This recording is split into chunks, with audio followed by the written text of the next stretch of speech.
Hi, everyone, and welcome back to the Will podcast. I'm so happy to have you here, and I'm so happy to have Sarah Burke with me today. Sarah Burke is a Will alum, and she's going to be sharing about her story of how she was and then left a civil defense litigation firm where she was for 16 years. She was there and she made partner there, and she left there to start her own mediation practice and live life. So, Sarah, welcome to the Will podcast. So happy to be here. I'm so happy to have you. So, Sarah, start us back with kind of when you were younger. Tell us a little bit about what made you go to law school, like your journey into law school. Like so many people, maybe they'll admit it or not, I went to law school because I really didn't know what else to do. And my parents had this high expectation of education. My sister was going the med school path, and it was kind of one of those things of like, you're doing something. So I picked law school. I really didn't have any sort of desire, passion to go. I just kind of was letting the tide or the river take me down, letting other people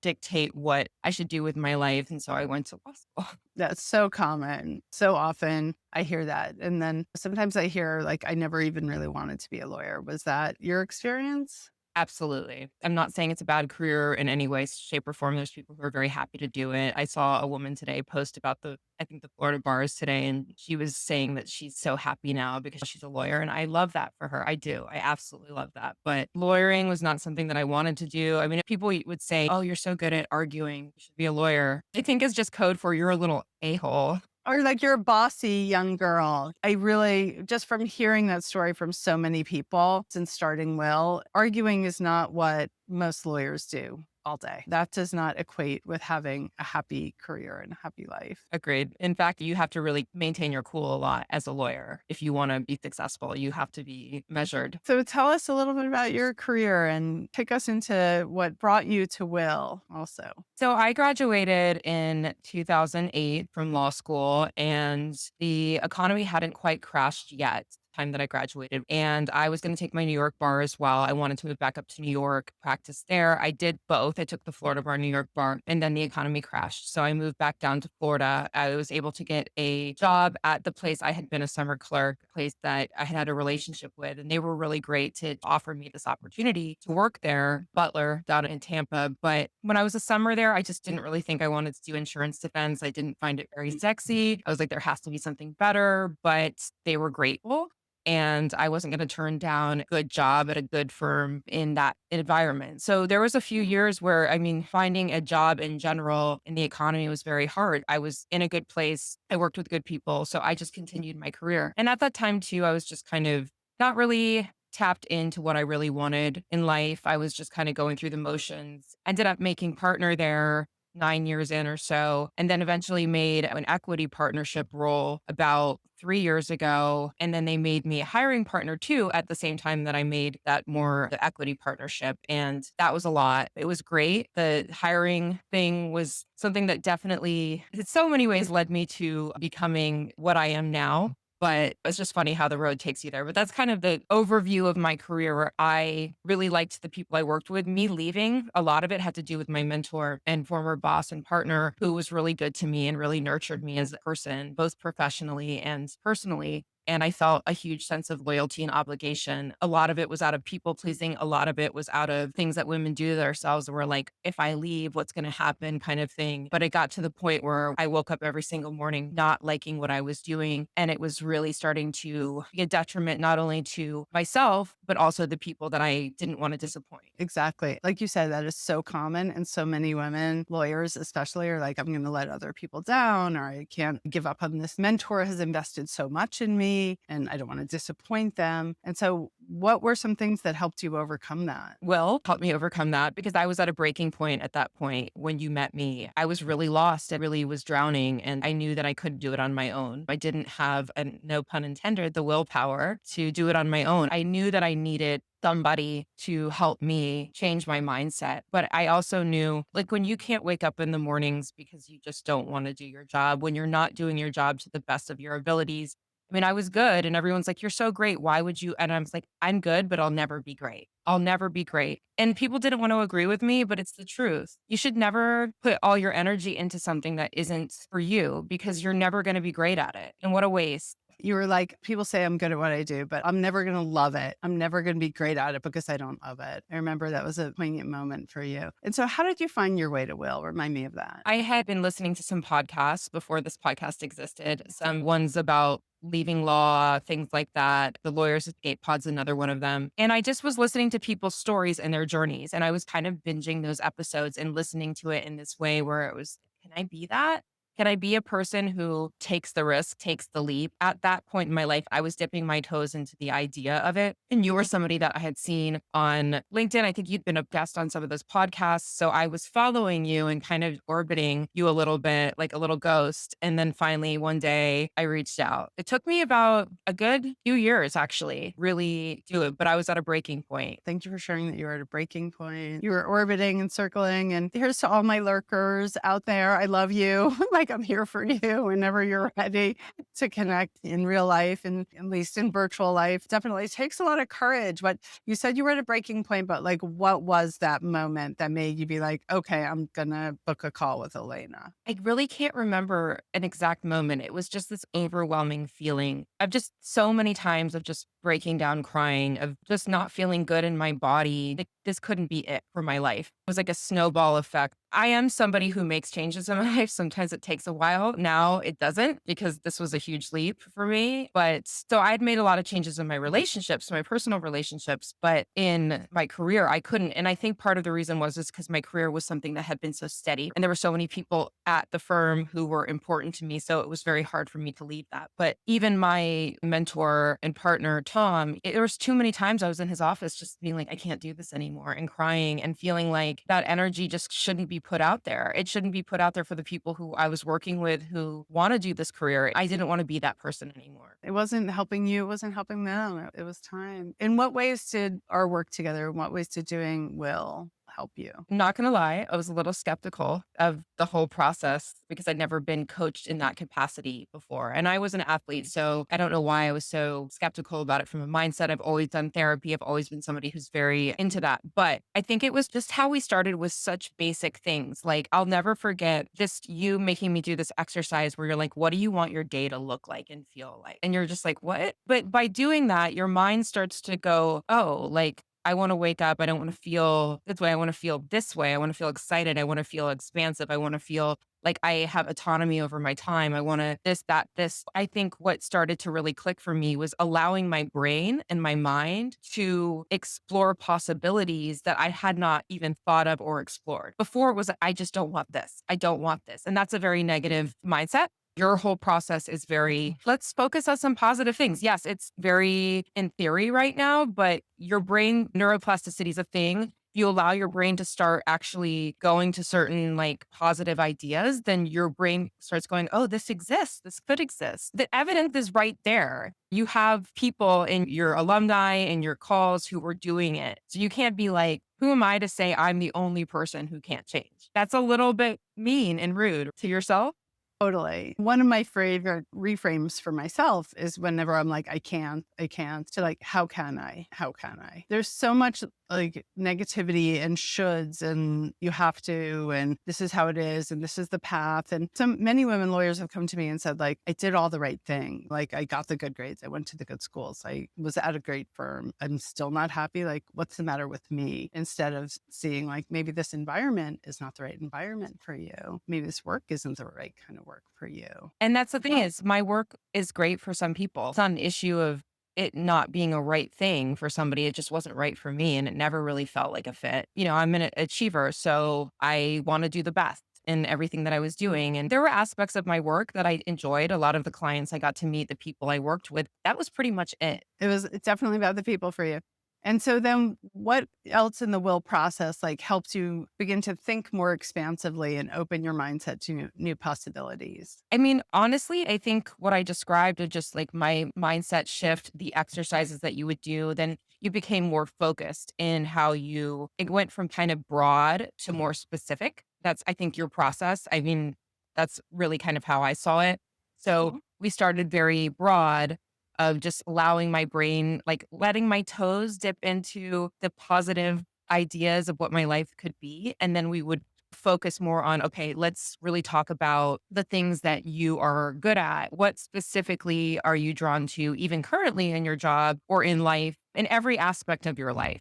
It's a really cool process where you're kind of doing this whole accounting of your life and what lights you up outside of work, inside of work, all of these things. It's really neat. It's an integration of yourself, your inner self, and then you hopefully get to a point where you can launch. Like, I describe it in many different ways, but one is like it starts with the inner search, the going inward. And then, like you're saying, doing that, taking that inventory of your whole life of what you like, what lights you up, your strengths, your talents, your experiences, and then using that to figure out what else you could do. And then when we brainstorm, and certainly mediation, what you're doing now came up as one of the ideas and you started looking into it. So why don't you tell us about like following that trail of breadcrumbs and where it's led you? So, one of the things I did really enjoy when I was working was mediation. I enjoyed the process of it. I loved that it wasn't as formal as court, that you got an opportunity. Now it's Zoom, but in a lot of circumstances back when I was practicing, it was face to face. And you really get to have this human connection with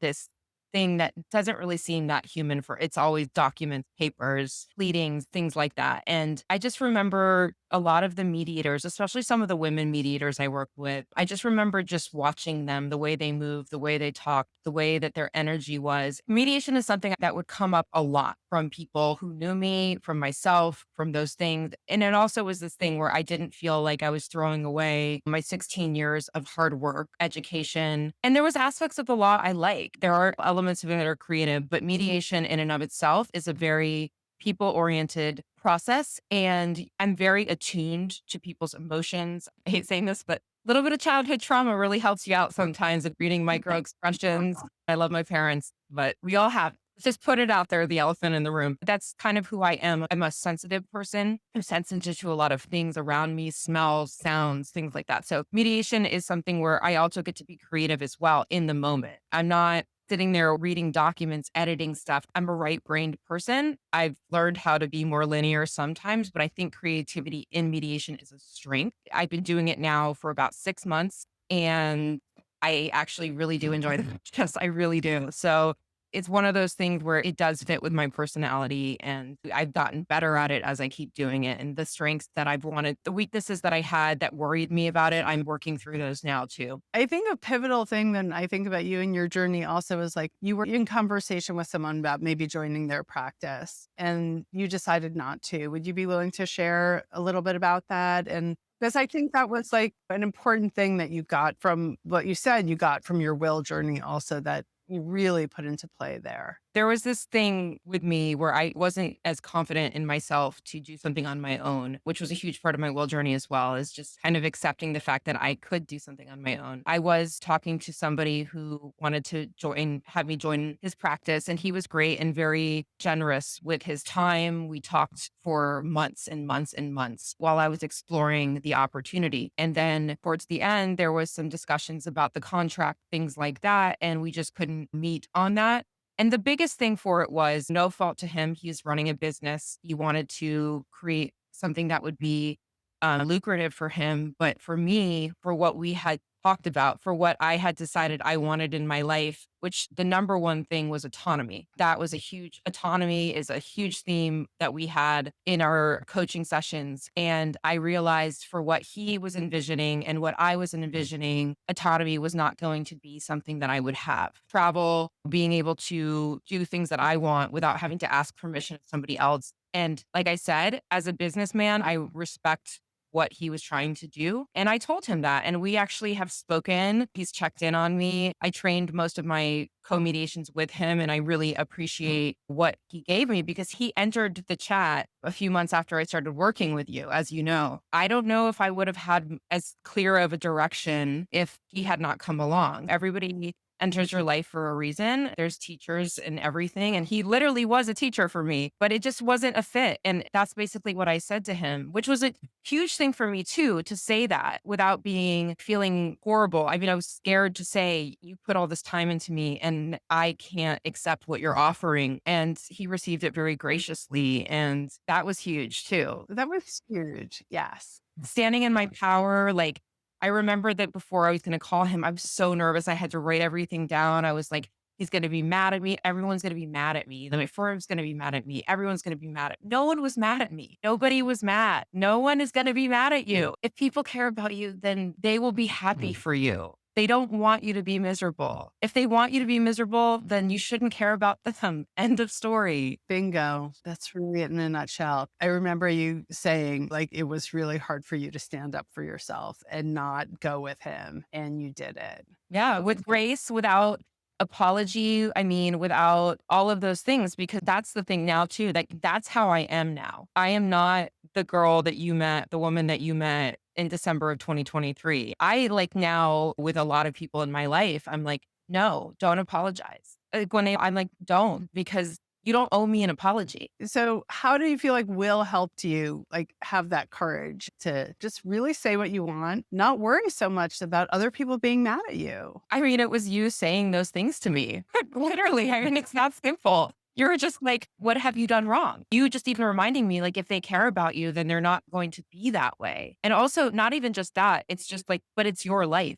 It's not your parents' life.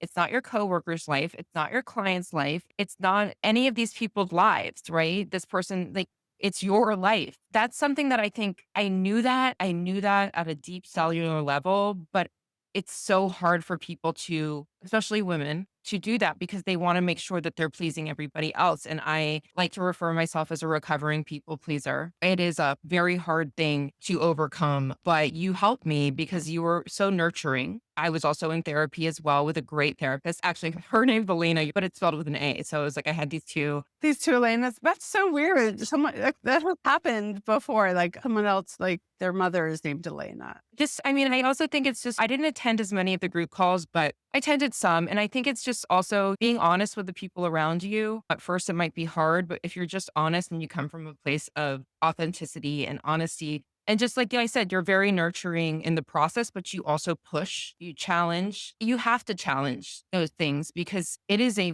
very strong hold that it has over people who are people pleasers. The fear, just questioning, well, okay, so what if that happens? What if they are mad? You're going to live the rest of your life doing something you don't want to do because so and so will be mad at you? Like, that's crazy.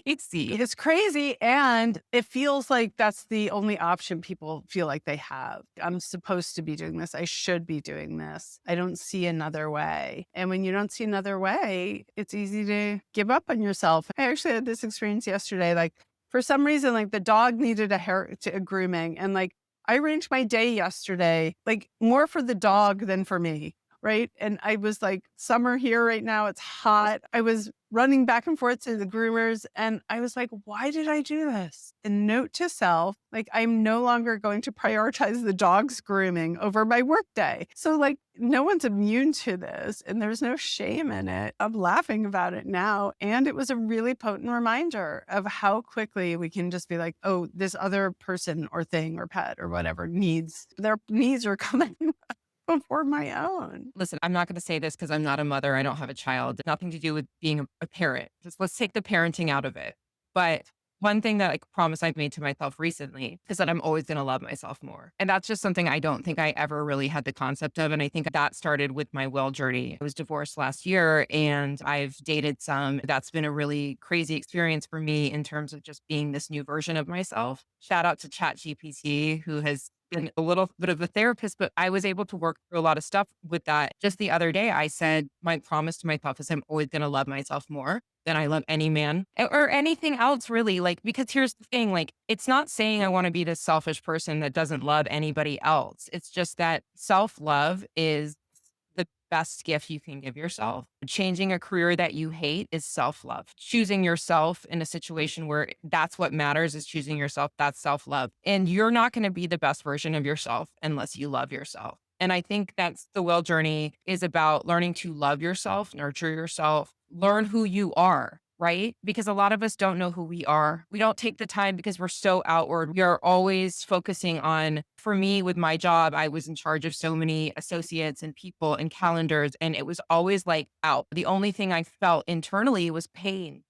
stress, anxiety. I didn't have the energy to nurture here through the will journey was like Sarah, let's go inward, right? Let's go inward and let's talk about what you love. Little things. I had started doing some art on my own before I met you. And I think that was kind of the beginning of just being like my internal self saying, no, no, no, let's do something for you. And it was like me dipping my toes into doing something for myself. But the real dive into the pool was making the investment in Will and then saying, I'm going to really do this. I'm really going to not waste my money, not waste my time, and make a decision. And the decision I made, a lot of people, my family, some people were like, I can't believe you're doing this. Like, you're at a financial point right now where you're making the most money and it's only going to get more. I don't understand how you're making this decision. It doesn't seem logical.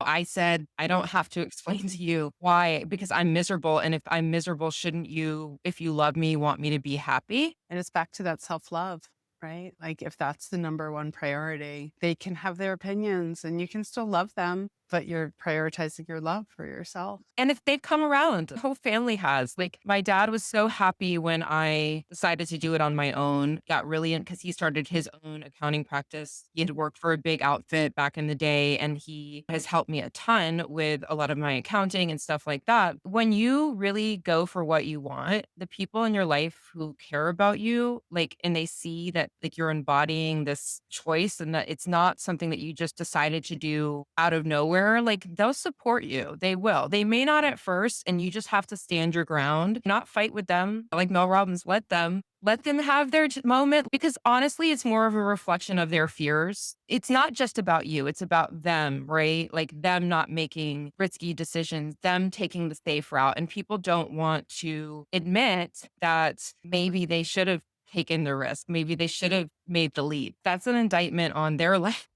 Exactly. And you're making your own decision. They're allowed those, whatever their feelings are about their own life, right? And I've heard a lot of women lawyers say, I don't want to leave because they're going to feel criticized for their decisions. That's for them to figure out. My mom once said, like, we all have our own higher power. That's between them and their heart and soul and the divine, and for them to be on their own path. So, what's ahead for you, Sarah? You're just starting your mediation practice, and I see those paintbrushes in the background. Those haven't been used, but I mean, listen, I've gone to Europe twice in the past 7 months. Just got back from a trip to Amsterdam with my bunch of my girlfriends that I convinced to go. It was beautiful and wonderful and magical. I'm not all the time, but I am just a different human being. Like, I feel it. I feel effervescent. I feel confident. I feel all these things. And like, I'm always growing, right? Like, that's the thing is once you get into this growth mindset, you can't stop. When you called me the other day and we were talking, like, I have a lot of people in my life that come to me for counsel on personal issues, things like that. And just also because they were drawn to my journey and my bravery of doing what I did. Like, it's so weird to be the person where people are like, oh my God, what you did was so brave. That was what I was listening to those podcasts when I was lurking like Homer Simpson in the bushes, like around your LinkedIn profile. That's who I wanted to be. So if you feel like you're somebody who's like that, right? And you're just like,